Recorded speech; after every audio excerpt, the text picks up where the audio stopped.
Assalamualaikum warahmatullahi wabarakatuh.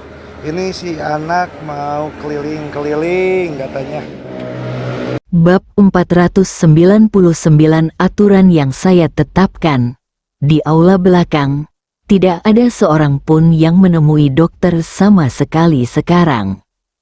Untuk orang sombong seperti si Bata, meskipun dia setuju untuk duduk di pengadilan, dia hanya akan mengizinkan keluarga Lu untuk mengungkapkan berita tersebut kepada bangsawan kaya. Oleh karena itu, orang-orang biasa itu hanya berpikir bahwa tidak ada seorang pun di aula Singlin yang menganggap serius hari ini, jadi tentu saja tidak ada yang datang. Saat ini, si Bata sedang berbaring dengan nyaman di kursi malas, mendengarkan opera Peking. Salah satu dari dua gadis kecil di sampingnya sedang memukuli kakinya dan yang lainnya meremas bahunya. Ye Yan masuk dan sedang menonton adegan ini. Dia melihat sekeliling dan melihat resepnya dibuang begitu saja. Ketika kedua gadis kecil itu melihat Ye Yan masuk, mereka berdua terdiam karena bingung. Ye Yan berkata dengan tenang, "Keluar." Dia membawa aura yang tidak bisa dijelaskan, dan tak satu pun dari kedua gadis kecil itu yang berani berbicara, dan pergi dengan kepala menunduk. Si Bata berada dalam suasana hati yang buruk selama 2 hari terakhir dan kurang tidur. Kedua gadis kecil itu melakukan pekerjaannya dengan baik. Dia merasa sangat nyaman hingga dia hampir tertidur. Ketika dia merasa tukang pijat telah berhenti, dia berkata dengan sedih tanpa membuka matanya. "Ayo, apa yang kamu lakukan?" Ye Yan menyeringai di sudut mulutnya, berjalan ke arah si Bata, dan menyentuh titik akupuntur di kakinya dengan jarinya. Energi batin menembus, si Bata langsung merasa kakinya seperti tersengat listrik. Rasa sakit dan mati rasa yang parah membuatnya melompat dari kursi malas sambil mengaum, lalu berguling ke tanah. Adegan ini disaksikan dengan cermat oleh Lan Lengyu, Lu Yuanwu dan lainnya yang datang setelah mereka. Mereka semua tercengang, itu si Bata, Tuan Cai. Pemimpin komunitas pengobatan tradisional Tiongkok di Haicheng dijunjung tinggi oleh banyak orang. Ye Yan malah membuat orang itu tidak hanya melompat, tapi juga berguling ke tanah. Bagaimana jika sesuatu yang buruk terjadi pada hal ini? Lu Yuanwu sadar dan bergegas masuk. Tuan Cai, apakah Anda baik-baik saja? Bantu dia segera bangun, dia berteriak cemas sambil hendak membantu Cai Tian. Dengan tatapan itu, aku khawatir aku tidak pernah begitu memperhatikan orang tuaku. Lan Lengyu menghampiri Ye Yan dan berkata dengan sedikit cemas, "Apakah baik-baik saja? Apakah kamu baik-baik saja?" Ye Yan tersenyum, "Jangan khawatir. Aku tahu apa yang terjadi." Lan Lengyu meliriknya dan tidak berkata apa-apa. Tapi dia diam-diam memutuskan untuk menyelamatkan Ye Yan tidak peduli apapun hari ini. Belum lagi dia masih ingin menanyakan sesuatu pada Ye Yan. Dia berinisiatif mengajak Ye Yan keluar hari ini. Itulah sebabnya hal ini terjadi. Oleh karena itu, Lan Lengyu tidak bisa melihat Ye Yan menderita.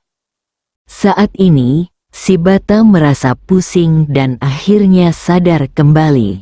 Siapa yang baru saja berani menyerangku? Lu Yuanwu dikejutkan oleh kemarahannya. Dia segera menunjuk ke arah Ye Yan dan berkata dengan gigi terkatup, "Itu dia, Tuan Cai. Ye Yan lah yang melakukannya. Kita semua melihatnya." Si Bata menoleh dengan wajah cemberut. Ketika dia melihat bahwa itu adalah Ye Yan, dia tidak mengutuk seperti yang diharapkan Lu Yuanwu. Tapi dia tercengang. Si bata menatap langsung ke arah Yeyan. Kemarahan di wajahnya perlahan menghilang, digantikan oleh ekspresi yang rumit. "Apakah itu kamu?" Bibirnya bergetar dan dia berkata.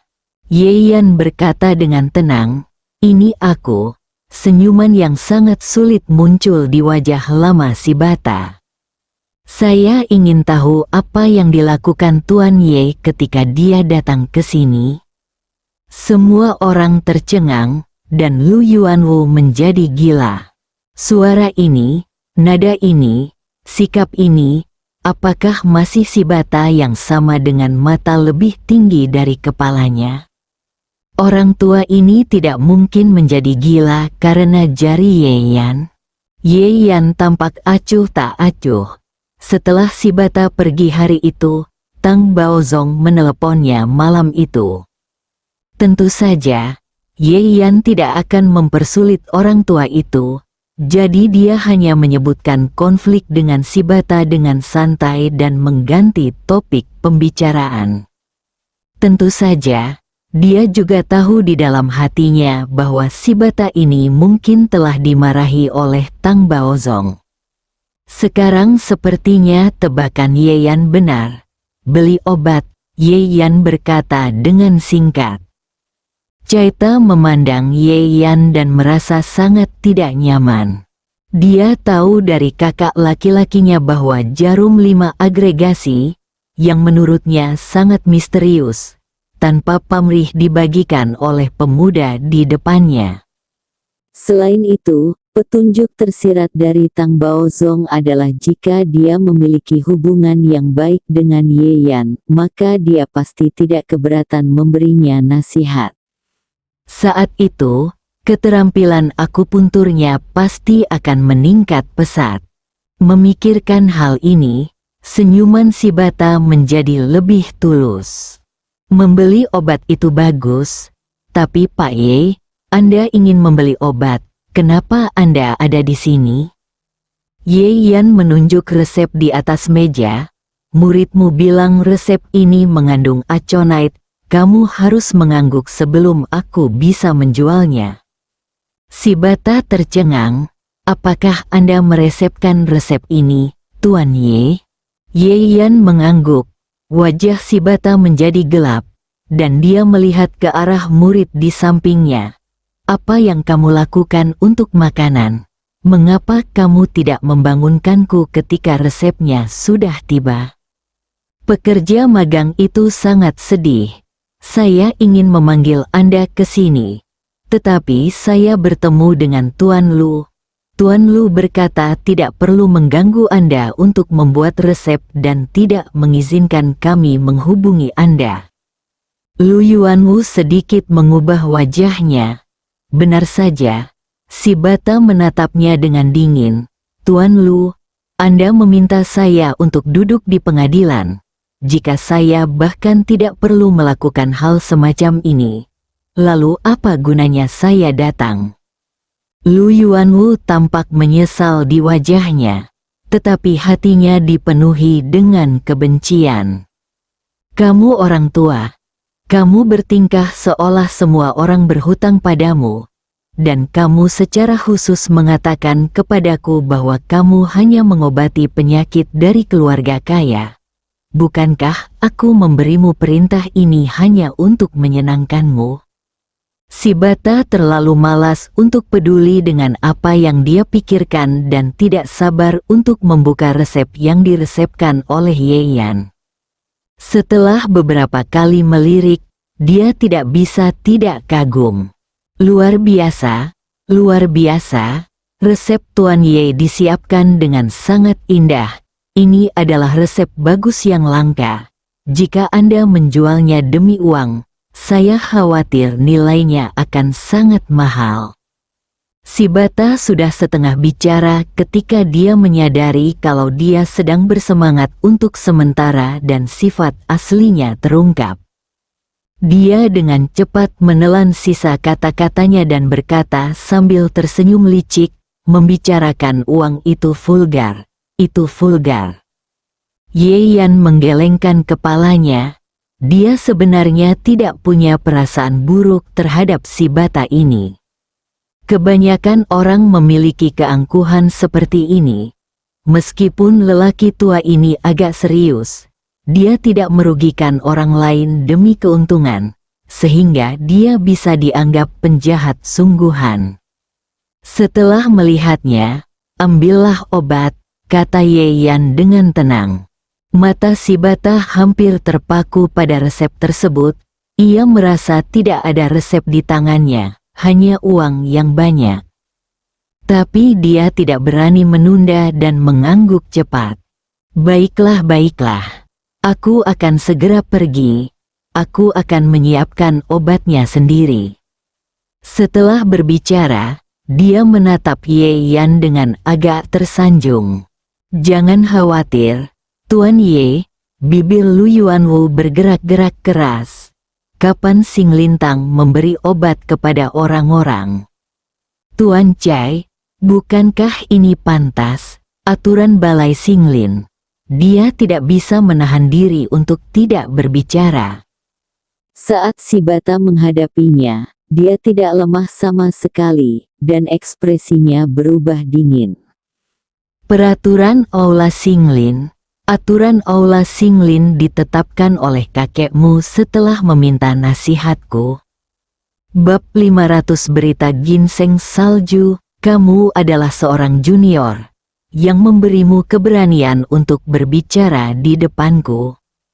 Percaya atau tidak, kata-kataku akan membuat dunia Singlinmu tak terhentikan. Si bata tidak ingin melewatkan kesempatan ini untuk mendapatkan bantuan di depan Ye Yan, jadi dia memarahi Lu Yuanwu dengan sikap agresif. Wajah Lu Yuanwu menjadi pucat setelah dimarahi. Si bata mengumpat untuk waktu yang lama, dan ketika dia lelah, dia berhenti dan berkata dengan dingin.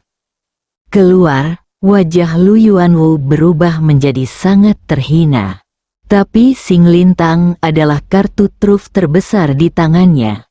Jika sesuatu terjadi pada Sing Lintang, dia tidak akan memiliki kekuatan untuk bersaing dengan Lu Shaobai.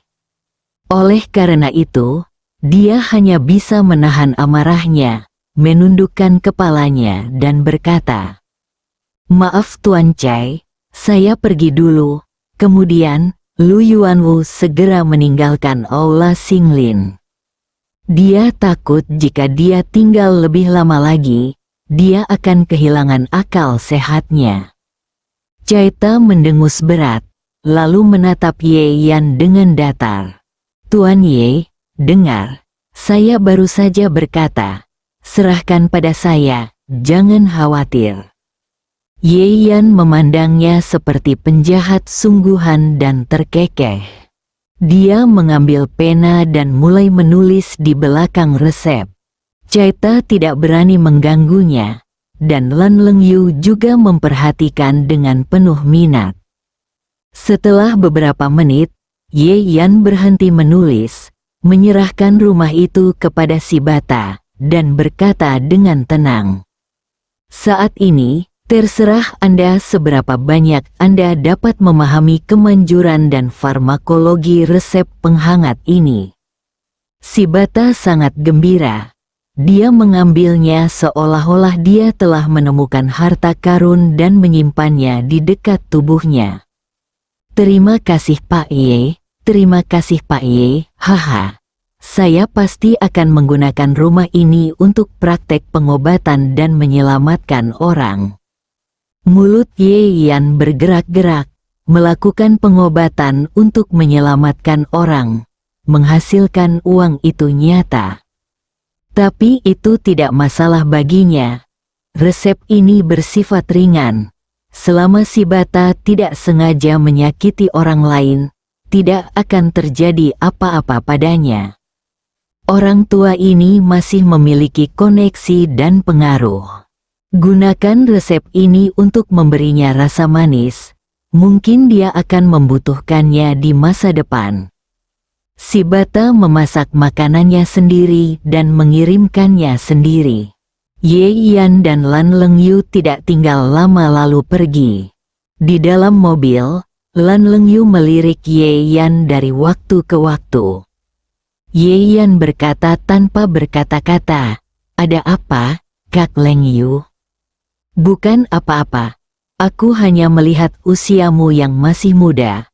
Aku tidak menyangka kamu tidak hanya mampu, tapi juga sangat berpengalaman dalam berurusan dengan orang lain."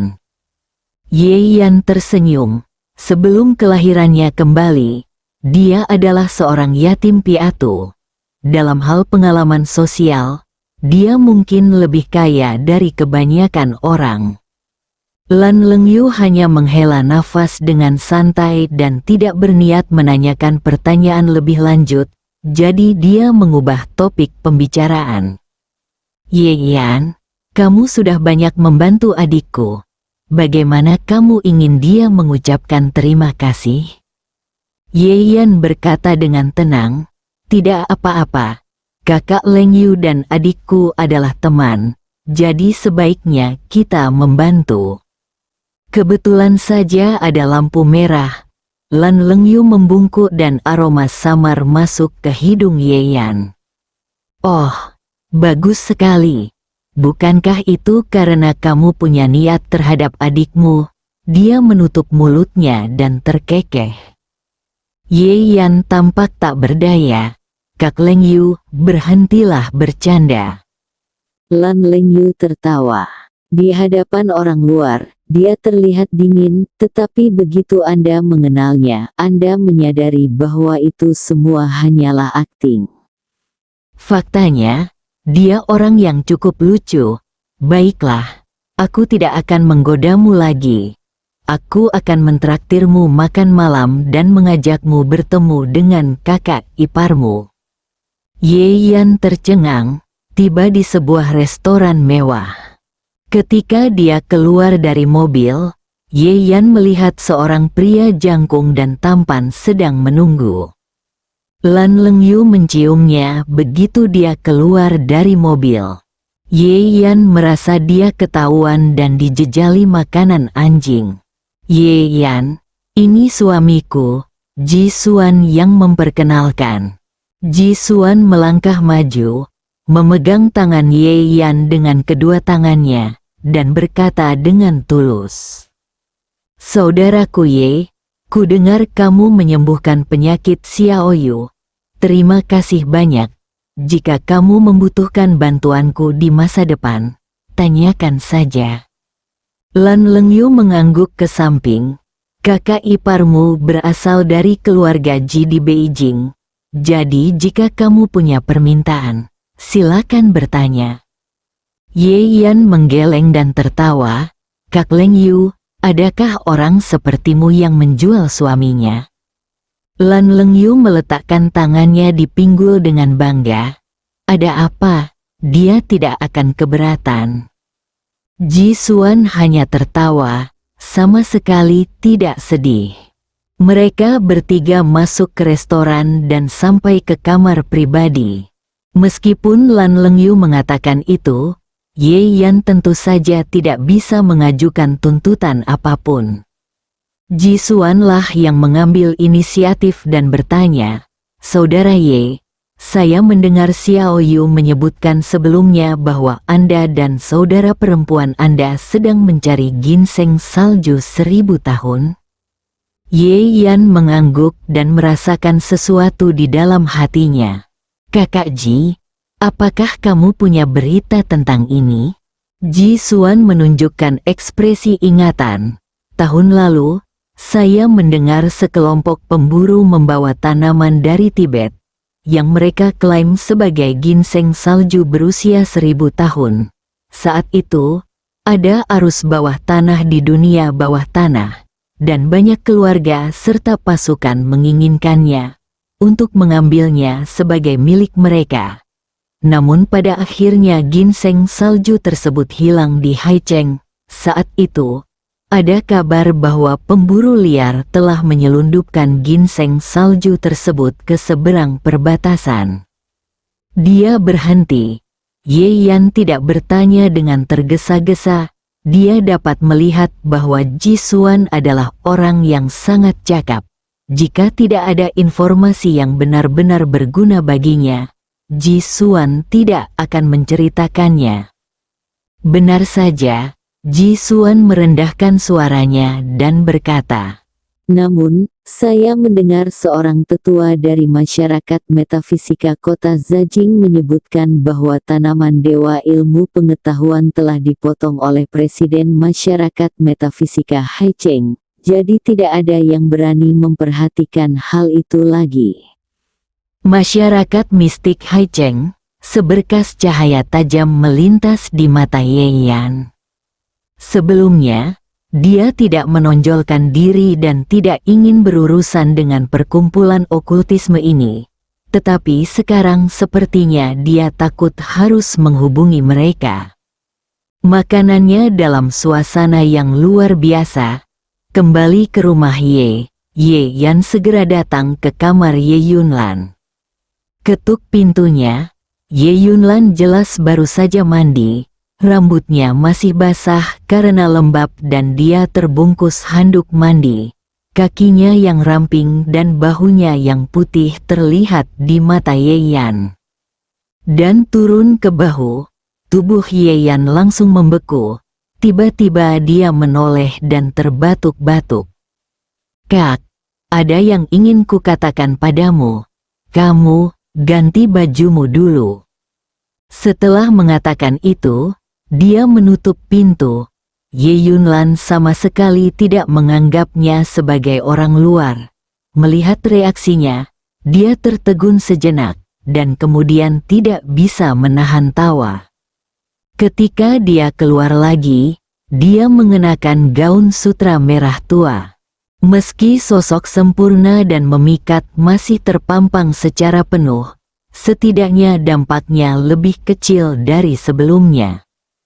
Ada apa? Bukankah kamu pergi minum obat dengan Leng Yu hari ini? Ye Yunlan bertanya.